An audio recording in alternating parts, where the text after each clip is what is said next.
वो वहाँ से निकल गई। और जब मैं नीचे गई तो मेरी कज़न सलमा पहले से ही किचन में चाय की तैयारी कर रही थी। नाइला, क्या हुआ? आजकल तुम बहुत ही खोई खोई, चुप चुप, क्या हुआ? पता नहीं सलमा, मुझे बहुत घुटन सी हो रही है। ऐसा लगता है कि मैं हमेशा बहुत व्यस्त रहती हूँ और ये मेहमान, उफ, इनका जाना और आना न जाने कब खत्म होगा। पूरा दिन इन्हीं का आना जाना लगा रहता है। सलमा ने कहा। नहीं, सॉरी, मेरे कहने का ये मतलब नहीं था। मेहमान आ गए, मेरी खाला की आवाज बाहर से किचन की ओर आती हुई, और बिना मन के मैंने चाय की ट्रे उठाई और ड्राइंग रूम की ओर चल पड़ी। इस बार वहां पे एक छोटा सा ग्रुप था। एक औरत थी और उसके साथ एक इमरान की एज का एक लड़का था। इमरान से शायद थोड़ा बड़ा होगा, मेरी एज का होगा। और फिर उसके शौहर थे जो मेरे अब्बू के पास बैठे हुए थे। और जैसे ही मैं गई वहां पे, मेरी अम्मी ने मुझे अपने पास बिठा लिया। तुम्हें पाकिस्तान कैसे लग रहा है? मैंने सुना नहीं। उन्होंने फिर से पूछा, तुम्हें पाकिस्तान कैसा लग रहा है? जी बहुत अच्छा लग रहा है। अरे वाह, तुम तो बहुत अच्छी उर्दू बोलती हो। तुम्हारे पेरेंट्स ने तुम्हें बहुत अच्छी तालीम दी है। अच्छा, तुम सिलाई कढ़ाई भी जानती हो या नहीं? जी, मैंने पूछा। और खुशकिस्मती से मेरा अम्मी ने बीच में बोला, नाइला, तुम जाके देखो कि तुम्हारी कजिन सलमा क्या कर रही है, तब तक हम लोग बातें करते हैं। मुझे तो बस इसी मौके की जरूरत थी। मैं तुरंत वहां से निकली और जब मैं बाहर निकली तो देखा टीवी रूम में मेरे सारे कजिन्स टीवी पे कुछ प्रोग्राम देख रहे थे, जिनमें सलमा भी शामिल थी। तो मैं उन्हें बिना डिस्टर्ब किए बाहर निकल गई और अपने पर्स साथ में लेते हुए मैं रोड पे वॉक करने लगी और उस गांव के लास्ट वाली दुकान तक मैं पहुंच गई। और उस दुकान के पीछे जाके मैंने सैफ से बात की। क्या? पूरी गर्मियों की छुट्टियां? अरे पागल हो गए हैं क्या? तुम्हारा ओरिएंटेशन का क्या होगा? अरे तुम बहुत कुछ मिस कर जाओगी। कैसे पढ़ोगी? डॉक्टर बनना है कि नहीं बनना है? Saif, sorry Naila, sorry. मेरा गुस्सा तुम पे नहीं था। दरअसल मुझे समझ में नहीं आ रहा था कि क्या करूं। You know, I love you very much. और जितने दिन मैं तुमसे दूर गुजारता हूं, मुझे उतनी बेचैनी होती जा रही है। मुझे पता है सैफ, मैंने बहुत बात करने की भी कोशिश की, मगर वो लोग सुन ही नहीं रहे। मुझे समझ में नहीं आ रहा कि क्या करूं, मगर बस ये उम्मीद है कि सब कुछ ठीक हो जाएगा। तुम अपना ख्याल रखना। ये कह के मैंने फोन काट दिया और फिर वापस उल्टे कदमों से अपने चाचा के घर की ओर मैं वापस चलने लगी। और जब मैं वहां पे पहुंची तो घर थोड़ा शांत सा लग रहा था। मेरे कजिन्स अभी भी टीवी देख रहे थे और मेहमान जा चुके थे। मेरी अम्मी और मेरी मौसी एक दूसरे से हंसते खिलखिलाते बातें कर रहे थे और किसी ने भी शायद मुझे मिस नहीं किया। मैं चुपचाप अपने कमरे में गई। मुझे समझ में नहीं आ रहा था कि उनकी हंसी पे हंसूं या अपने गम पे रोऊं। ऐसा लग रहा था जैसे कोई मेरे सीने को कुछ प्रेस कर रहा हो, बाहर से दबा रहा हो, अंदर से धकेल रहा हो। ऐसा लग रहा था कि मेरा सीना जैसे इस अंदर बार के प्रेशर से फट सा जाएगा। और मैंने अपना पर्स अपने बेड पे फेंका और नीचे बैठ गई और सर अपने घुटनों पे रख के रोने लगी। तभी अचानक कमरे का दरवाजा थोड़ा सा खुला। नाइला, मैं हूं। ये सलमा की आवाज थी, मगर उसकी आवाज में वो रोज वाला वो एक्साइटमेंट, वो खुशी, वो शरारत, वो सब नदारत थे, बल्कि उसकी आवाज में एक उदासी थी।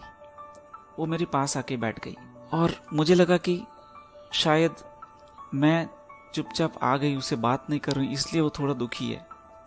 और मेरी आंखों में उसने आंसू देखा और मैं उससे कहने वाली थी कि सॉरी, मैं तुमसे आजकल बातें नहीं कर सकती, नहीं कर पा रही हूँ। मगर मुझसे ही पहले सलमा ने अपना मुंह खोला।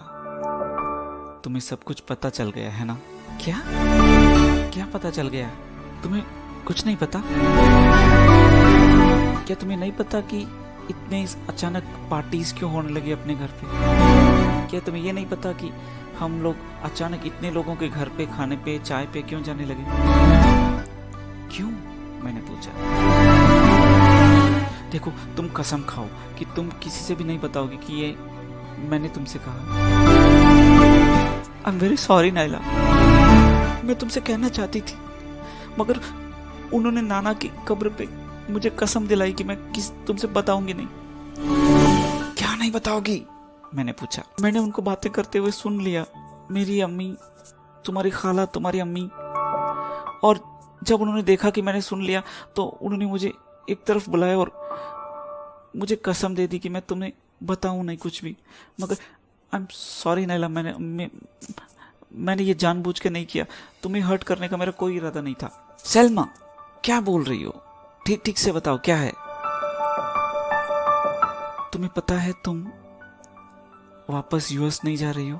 अरे हाँ, हम यूएस नहीं जा रहे हैं। गर्मियों की छुट्टियां पूरी हम यहीं बिताएंगे। बस यही बात है क्या? अरे तुम चिंता मत करो सलमा, हम लोग यूएस गर्मियों की छुट्टियों के बाद चले जाएंगे और फिर तुम्हारा रूम तुम अकेली रहोगे, तुम्हारा रूम कोई शेयर नहीं करेगा। You don't worry about it, okay? तुम अभी भी नहीं समझ रही हो नाइला, सलमा ने कहा। अरे तुमने कभी ये सोचा है कि सब लोग तुम्ही से क्यों बात करते हैं इन पार्टीज में? तुम्हें ही क्यों अच्छे अच्छे कपड़े पहनाते हैं? तुम्हें पता है कि नहीं है? वो सब लोग मुझसे क्यों नहीं बात करते जबकि मैं भी तुम्हारे साथ आती हूँ? क्योंकि वो लोग सब तुम्हें देखने आते हैं नाइला, तुम्हें। क्या? मेरी आंखों के सामने से मानो बादल छट गए और सूरज की किरणों से मेरी आंखें चौंधिया गई और मुझे झट से इस बात का एहसास हुआ कि मेरी पीठ पीछे मेरी जिंदगी के कैसे कैसे फैसले कैसे लिए जा रहे हैं। दोस्तों, रुकते हैं एक ब्रेक के लिए। ब्रेक के उस पार जारी रहेगी written in the stars. Stay tune to radio Udaan, a flight of life. अरे जाती है तो जाने भाई, सुबह सुबह क्या करके डरा मत। नमस्कार दोस्तों, मैं हूं दिलीप जोशी, तारक मेहता का उल्टा चश्मा का आपका प्यारा सा जेठालाल, और आप मुझे सुन रहे हैं radio Udaan, a flight of life. For more info, log on to www.radioudan.com. Subscribe our YouTube channel Radio UDAAN. Stay tuned, keep listening Radio Udan.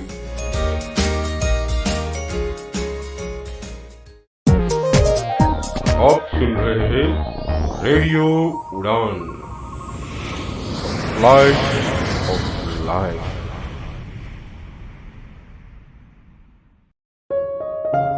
Welcome back. अच्छा, अभी किसी लड़की को उन्होंने पसंद किया है या नहीं किया है? नहीं, अभी एक दो लोग हैं जिनको इन लोगों ने शॉर्टलिस्ट किया है। तुम्हें याद है वो एक बड़ी बड़ी मूंछों वाला एक था जिसकी दाढ़ी भी लटक रही थी उसकी शर्ट तक? एक वो लड़का, एक्चुअली वो एक डॉक्टर है, वो कराची में रहता है और उसका इंटेंशन है कि वो यूएस में जाके सेटल हो, मगर शायद उससे बात ना बने क्योंकि उन्होंने बहुत ज्यादा दहेज मांगा है तुम्हारे पेरेंट्स से, जो तुम्हारे पेरेंट्स देने के लिए तैयार नहीं है।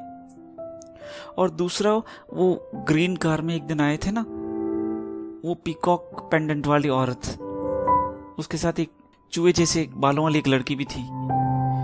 वो पास वाले गांव में रहते हैं और उनके पास जितनी ज़मीन है ना उतनी शायद हमारे यहाँ पे किसी के भी पास नहीं है, तो उस पे थोड़ा ज़्यादा सीरियस लग रहे हैं। अगली सुबह जब मैं ब्रेकफास्ट करने गई तो ब्रेकफास्ट मेरे गले से नीचे मानो मिट्टी की तरह उतर रहा था। मुझे किसी का टेस्ट पता नहीं चल रहा था, मगर मेरा ये मानना था कि जब तक मैं इसका कोई हल नहीं निकाल लेती, मुझे लोगों को ये नहीं बताना है कि मुझे ऑलरेडी चीज़ें पता है। और फिर सेल्मा का भी सवाल था, मुझे उसे हर हाल में महफूज रखना था। तो इसलिए मैंने बहुत नॉर्मल एक्ट किया। और खाने की टेबल पे अचानक मेरी अम्मी ने पूछा, और कोई कॉल्स आए? मेरे चाची ने कहा, नहीं, कोई कॉल्स नहीं। फिर मेरे अब्बू ने कहा, चलो इन विजिट्स को थोड़ा विराम देते हैं। मेरी अम्मी ने कहा, हाँ, फिलहाल थोड़े दिन के लिए तो विराम दे देते हैं। मुझे लगा कि ये सब मेरे इर्द गिर्द बातें कर रहे हैं। कोई एक गिल्टी फीलिंग या गिल्टी स्माइल, कुछ आंखों में गुप्त इशारे, मगर कुछ नहीं। वो लोग ऐसे बातें कर रहे थे जैसे सब कुछ नॉर्मल हो। मैंने भी कुछ नहीं जताया और ब्रेकफास्ट के बाद मैं रसोई में बर्तन धोने में सेल्मा की हेल्प करने लगी। और फिर बर्तन धोते धोते ही मुझे एक ख्याल आया। ख्याल तो ऐसा मानो जैसे कि कोई फोटो लेने के लिए कैमरा फ्लैश कर रहा हो, एक बहुत ब्राइट। और बर्तन धो के तुरंत मैं फटाफट वहां से निकली। नाइला, सेल्मा ने कहा। वेट सेल्मा, थोड़ा वेट करो, मुझे थोड़ी प्राइवेसी चाहिए प्लीज। ओके, ठीक है, सॉरी, मुझे लगा कल रात के बाद हमने बात नहीं की इसलिए। और फिर मैं फटाफट अपने रूम के अंदर गई और अपने रूम को लॉक किया। और फिर मैंने अलमारी खोली, फटाफट मेरी बुक्स, मेरे सनग्लासेस, सैंडल्स, सब कुछ फटाफट अपनी सूटकेस में रखने के लिए बेड पे रखे और कुछ ड्रेसेस। और फिर अलमारी के नीचे वाले शेल्फ से मैंने अपनी सूटकेस जैसे तैसे बहुत मशक्कत के बाद खींच के बाहर निकाली। और मैंने सारे कपड़े और अपने बिलोंगिंग सूटकेस में पैक किए। मुझे लगा कि मैंने बहुत अच्छा काम किया, क्योंकि हॉलीडेज पे जब हम आ रहे थे पाकिस्तान, तो मैंने कुछ $200 सेविंग्स के रखे थे अपने। वो मेरा पासपोर्ट और मेरा वीज़ा सब कुछ मैंने अपने ही पास रखा था, अपनी बैग की फ्रंट जिप में।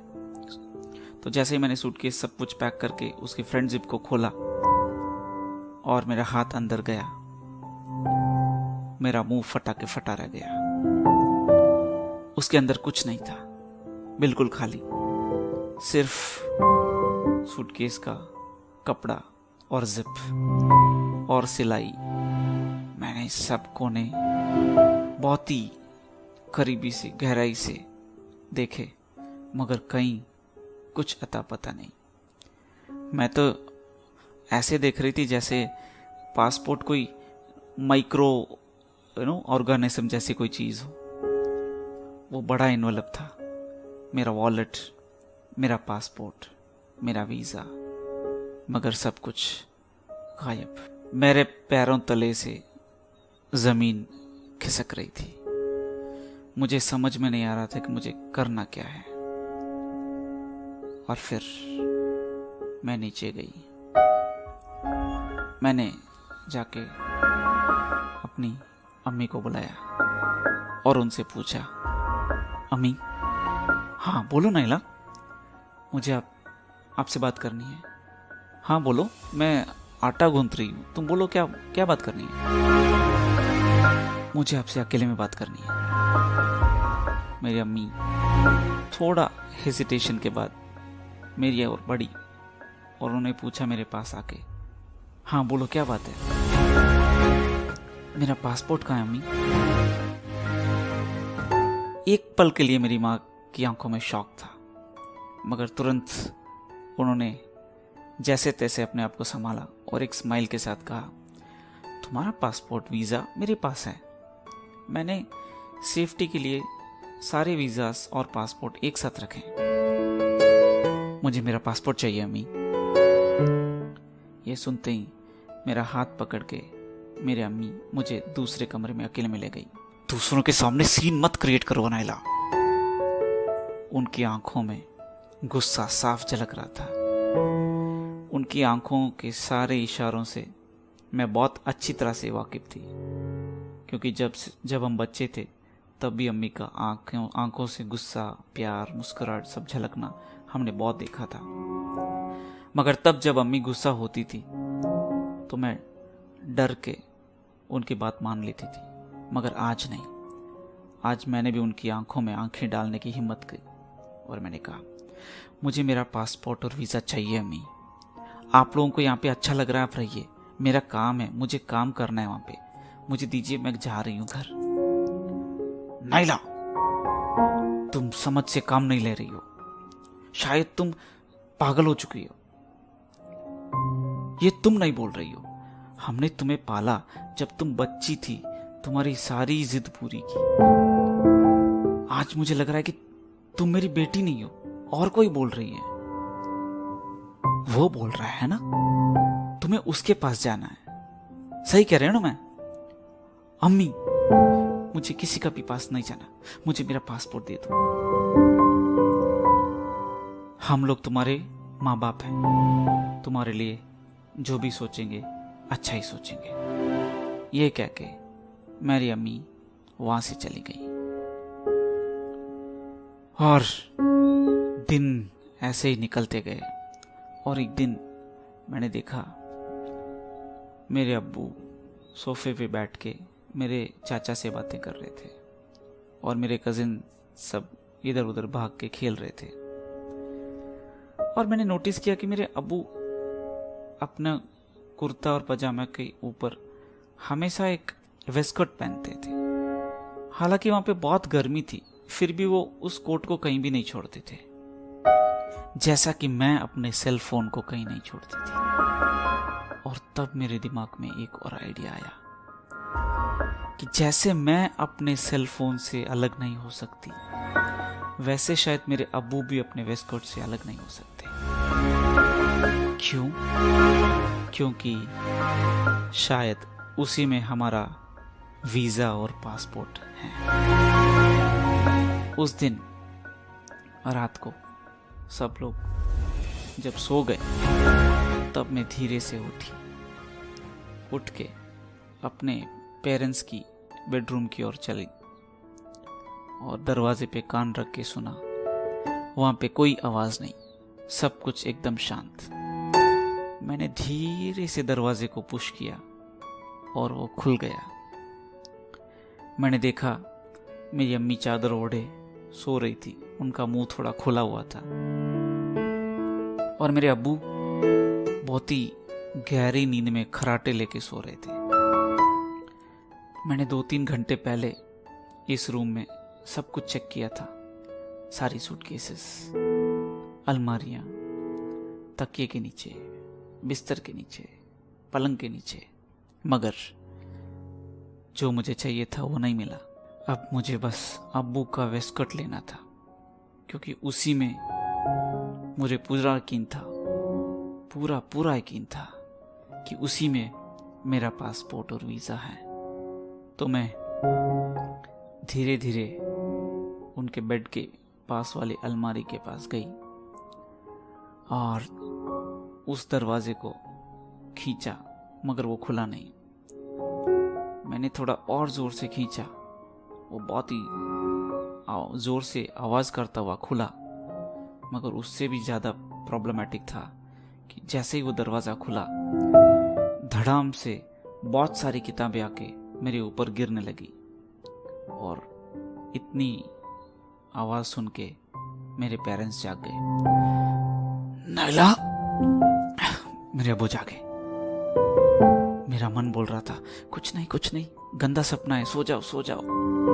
मगर मेरे मन की बात अगर मेरे अब्बू के कान तक या दिल तक पहुंचती तो आज तक मुझे आज मुझे ये दिन थोड़ी देखने को मिलता। तो मेरे अब्बू ने बत्ती जलाई और मेरी अम्मी भी उठ गई। क्या हुआ? किसी को चोट लगी क्या? कुछ गिरा क्या? क्या हुआ? और मेरी अम्मी ने मुझे देखा और उनकी आंखों में गुस्सा बहुत साफ झलक रहा था। तुम यहां क्या कर रही हो? मुझे भी बहुत गुस्सा आने लगा।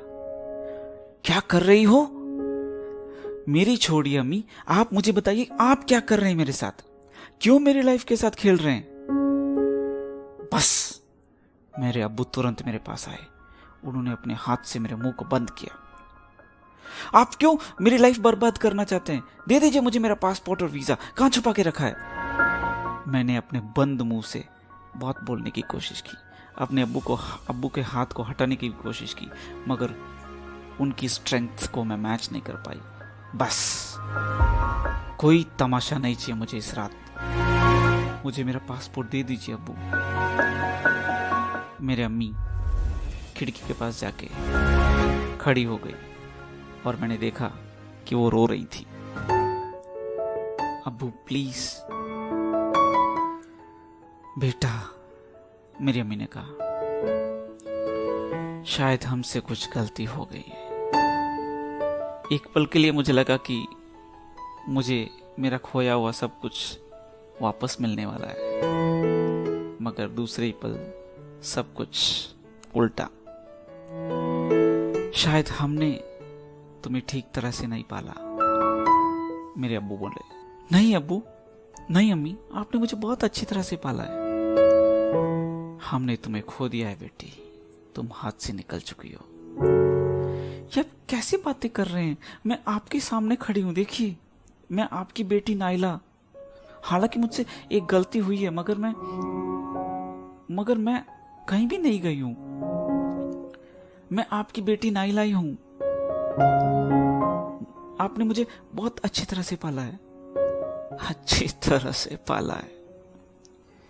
मेरी अम्मी रोती हुई, हंसती हुई और निराशा के साथ कहने लगी, वो तो हमें दिख रहा है हमने तुम्हें कैसे पाला है। मुझे पता चल गया था कि इस आर्ग्यूमेंट में मेरी जीत तो हो ही नहीं सकती, और मैं तुरंत वहां से निकल के अपने बेडरूम की ओर चलती बनी। दोस्तों, रुकते हैं एक छोटे से ब्रेक के बाद और हम कंटिन्यू करेंगे written in the stars. Stay tune to radio Udaan, a flight of life. मेरा नाम रिया है, मैं मैंगलोर की रहने वाली हूँ। स्वतंत्र जीवन कौशल प्रशिक्षण में मैंने बास्केट, पेपर मैट, ऊनी चटाई जैसी कई चीजें बनाने की कला सीख ली है। मित्र ज्योति, जो दृष्टिबाधितों को शिक्षण, प्रशिक्षण, स्वतंत्र जीवन, कौशल प्रशिक्षण एवं रोजगार के अवसर उपलब्ध कराती है। मेरा नाम संयुक्ता है, मैं बैंगलोर की रहने वाली हूँ। मुझे पढ़ना बहुत पसंद है, लेकिन जब तक मित्र ज्योति के ब्रेल प्रेस से किताबों को पढ़ने का मौका नहीं मिला था, मेरे पास इस आनंद को पाने का कोई साधन नहीं था। मित्र ज्योति, दृष्टिबाधितों का विश्वसनीय गैर सरकारी संस्थान। मेरा नाम संजना है, मैं हुबली से एक नौकरी की तलाश में बेंगलुरु आई हूँ। यहाँ सुरक्षित आवाज मेरी जैसी महिला के लिए वरदान है।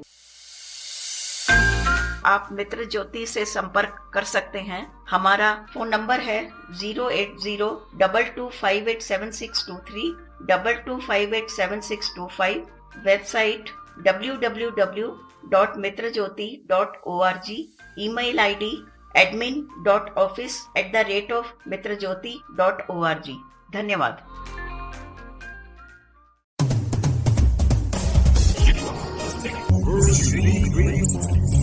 Radio Udan, a flight of life.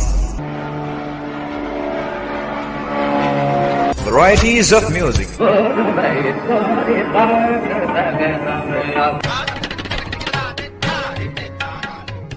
थोड़ी सी शराब, बेशर्मी की more, so keep listening. Radio Udan.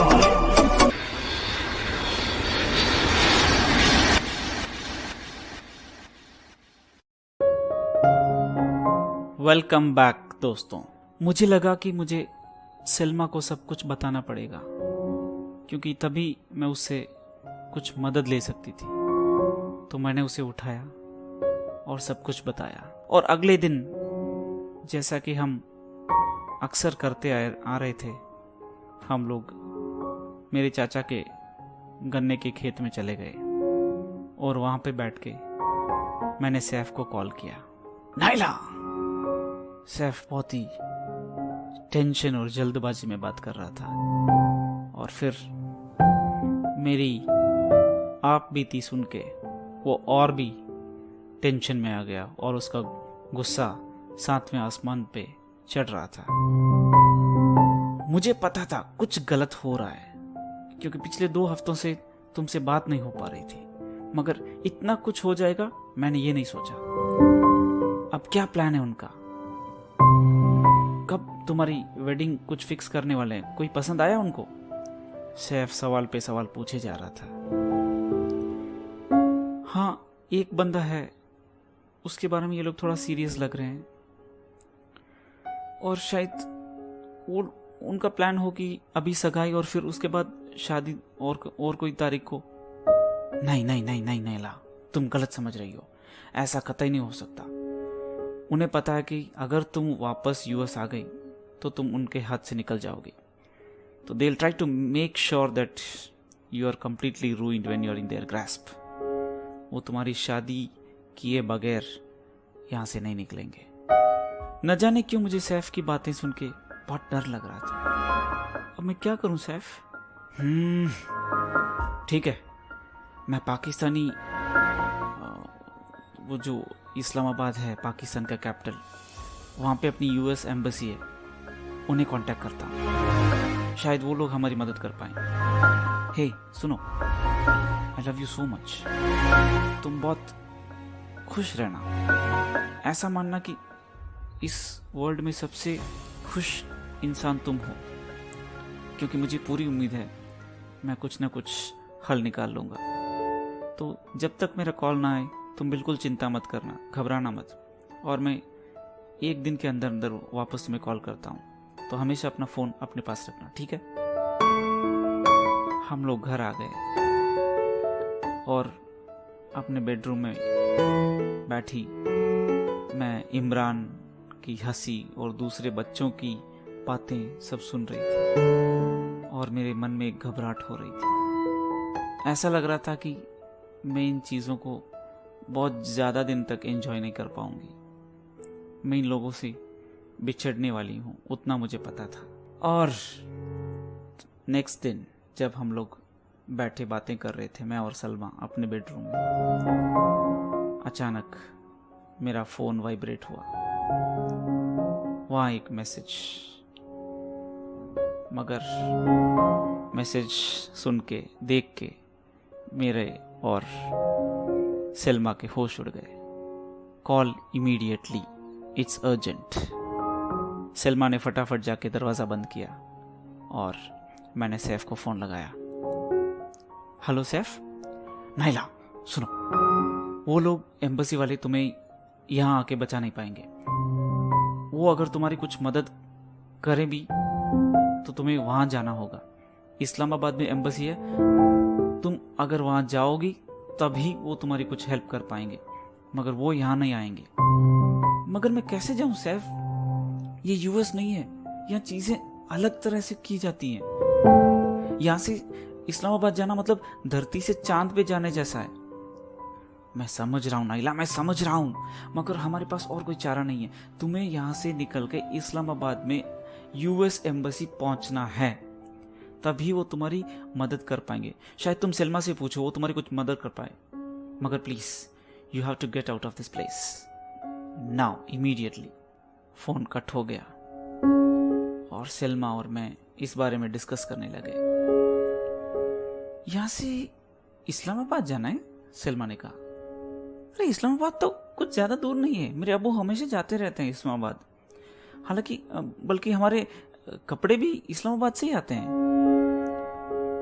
मगर मैं कैसे जाऊंगी इस्लामाबाद? हाँ, तुम्हारे अब्बू के पास कार है ना, शायद मुझे पता है उनकी चाबी भी कहाँ रहती है। शायद मैं उनकी कार में चुपचाप अंधेरे में निकल जाऊं। पागल हो क्या? सलमा ने कहा।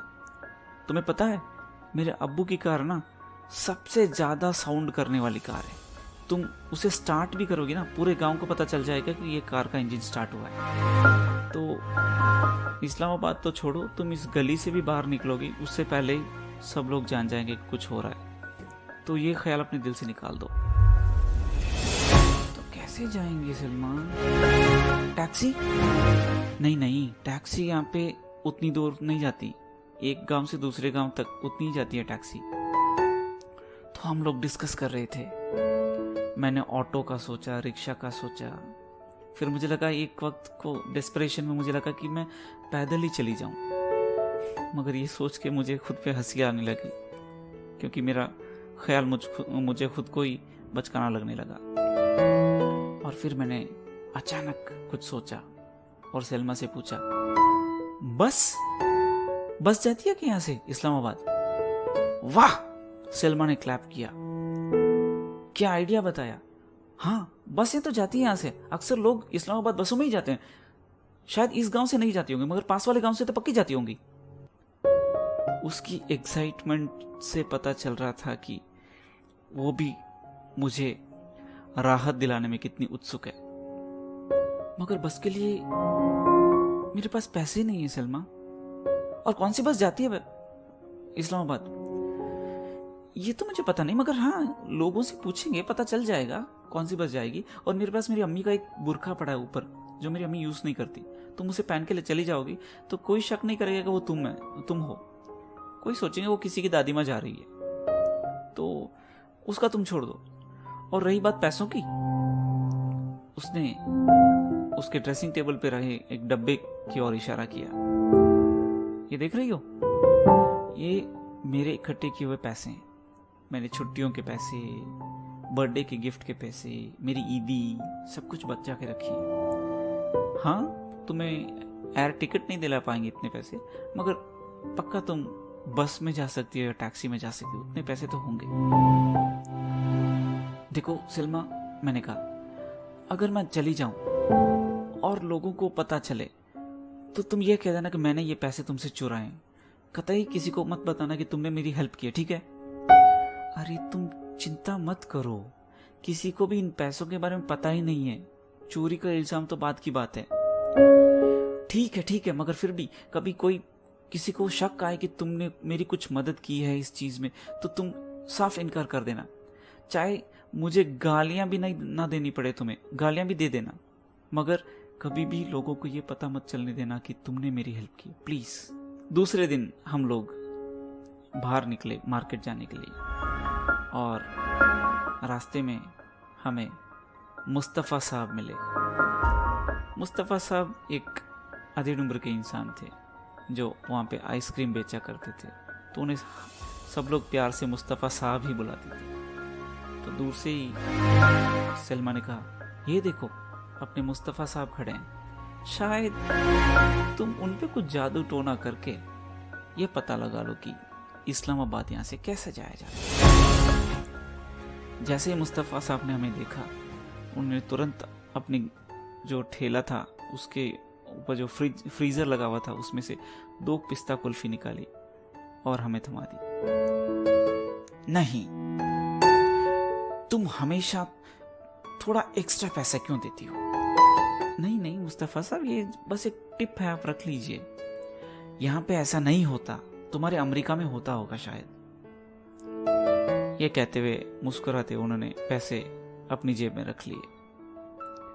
और फिर ऐसे ही बातों में मैंने पूछा, आप इतने छोटे गांव में रहते हैं, मगर अगर आपको शहर जाना पड़े, समझ लो इस्लामाबाद जाना पड़े, तो आप कैसे जाते हैं?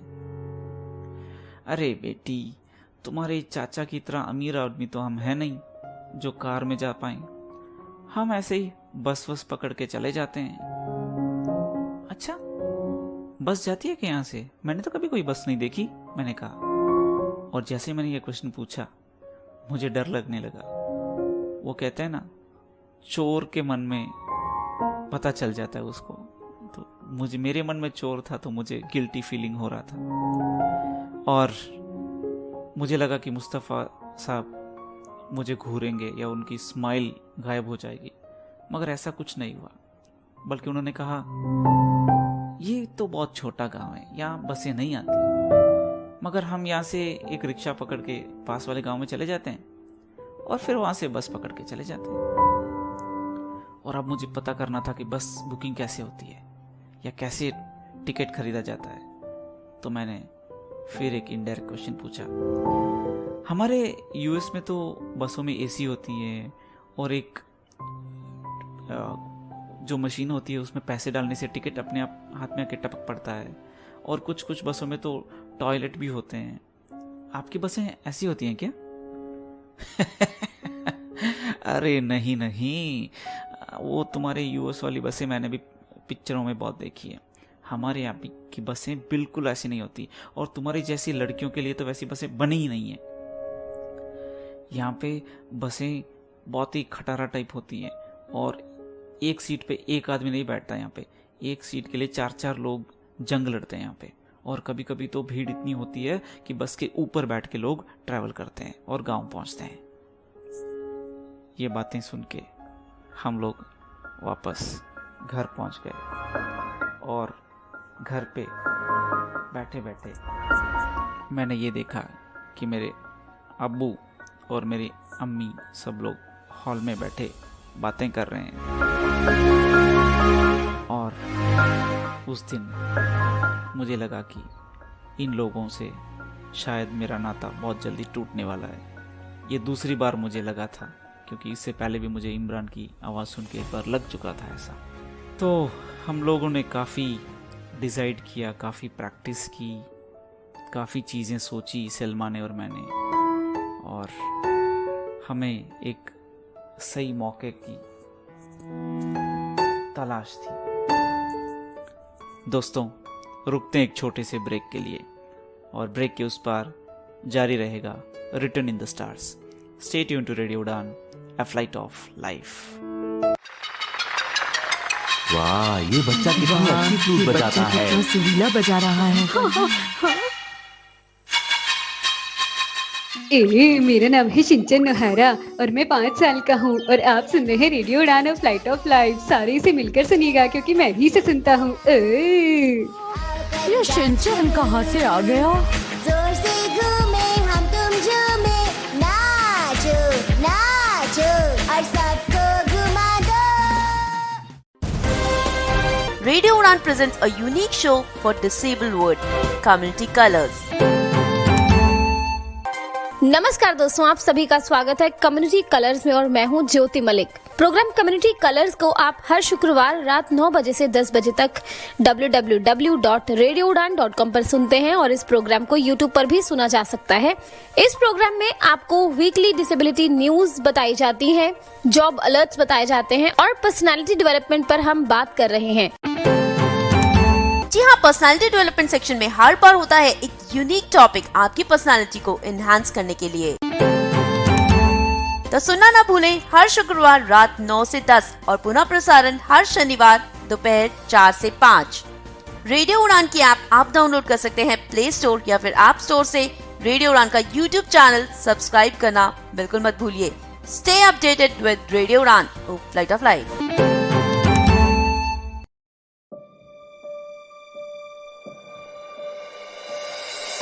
एक दिन सलमा अचानक मेरे कमरे में आई, और उसके चेहरे पे एक गुस्सा, उदासी और डर, सब कुछ एक मिक्स था। मैंने पूछा, क्या हुआ सलमा? वो लोग आ रहे हैं नैला। कौन लोग आ रहे हैं? तुम्हारी शादी की डेट फिक्स करने के लिए वो लोग आ रहे हैं। पता है ना, वो पीकॉक पेंडेंट वाली, उनकी फैमिली। क्या? हाँ, मैंने सुना। फूफू मेरी अम्मी को डांट रही थी। उन्होंने कहा कि अगर वो लोग तुम्हें नहीं बताते हैं तो फूफू खुद तुम्हें आके बता देंगी। मगर फिर मेरी अम्मी ने कहा कि तुम्हें तुम्हारी अम्मी कल बता देंगी। वो लोग मेरी जिंदगी का फैसला ऐसे लेते रहेंगे और मैं चुपचाप बैठी रहूंगी। अब मुझे क्या करना है? वही जो हम लोग सोच रहे थे, क्योंकि वो कल तुम्हारे लिए गोल्ड का सेट लेके आ रहे हैं, यानी शादी की बात पक्की करने के लिए। आज दोपहर को ही तुम्हारे पेरेंट्स वहां पे गए थे। मुझे नहीं लग रहा था कि जो हमने प्लान किया वो इतनी जल्दी हमें एग्जीक्यूट करना पड़ेगा, मगर वो दिन आ ही गए। उस दिन रात को मैंने अपने भाई को, अपने अम्मी और अब्बू को आखिरी बार देखा और जल्दी ही सोने चली गई।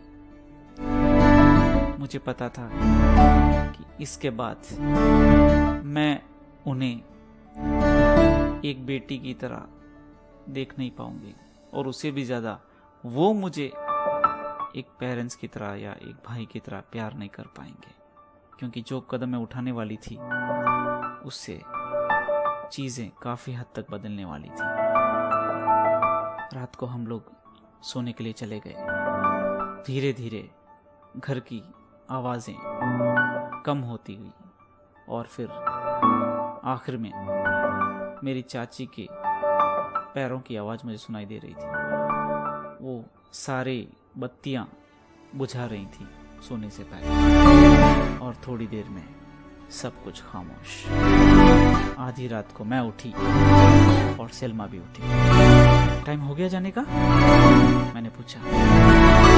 सेल्मा ने सर हिलाया और एक बैग, खाली बैग निकाला, और मैंने सेल्मा के ड्रेसिंग टेबल के नीचे वाले ड्रॉ से कुछ खजूर, ड्राई फ्रूट्स, कुछ फ्रूट्स और पानी 2-3 बोतल में, जो मैंने आज के पूरे दिन घर से चुराया था, वो सब चीजें मैंने अपनी बैग में डाली और अपनी कुछ ड्रेसेस, और फिर जो ड्रेस मैंने पहनी हुई थी उसे खोल के मैंने बिस्तर पे डाल दिया, और जीन्स टी शर्ट पहन के और अपना बुर्खा ओढ़ के फिर मैं सेल्मा को आखिरी बार गला लगा के वहाँ से निकलने का पूरा बंदोबस्त कर चुकी थी। धीरे से मैंने कमरे का दरवाज़ा खोला और चुपचाप वहाँ से निकल गई। वहाँ मैंने देखा कि हॉल में मेरा एक कजिन चारपाई पे सो रहा था, और जैसे ही मैं उसके नज़दीक पहुंची, उसका चद्दर इधर उधर हिलने की कुछ आवाज़ मुझे सुनाई दी। एक पल के लिए मैं डर गई थी, मगर वो तो सिर्फ करवट ले रहा था और वापस खराटे लेके सोने लगा। मैंने धीरे से घर का दरवाजा खोला और चुपचाप बिना पीछे देखे वहां से निकल गई। उस रात में वो सड़क और वो गांव बहुत डरावने लग रहे थे। हालांकि वही गांव और वही सड़क दिन में बहुत सुहाने लगते थे। मैं और सेल्मा रोज वहां पे टहला करते थे, मगर अब हालात अलग थे। एक तो रात का वक्त और एक मन में शंकाएं, आशंकाएं, डर, और जैसे तैसे करके मैं बस तक पहुंची गई। बस में मैं एक लड़की थी और मेरे 2-3 सीट आगे एक बहुत ही बूढ़ी औरत बैठी हुई थी। सारी सीटों पे 2-2, 3-3 मर्द और लड़के बैठे हुए थे, मगर मेरे बगल वाली सीट खाली थी।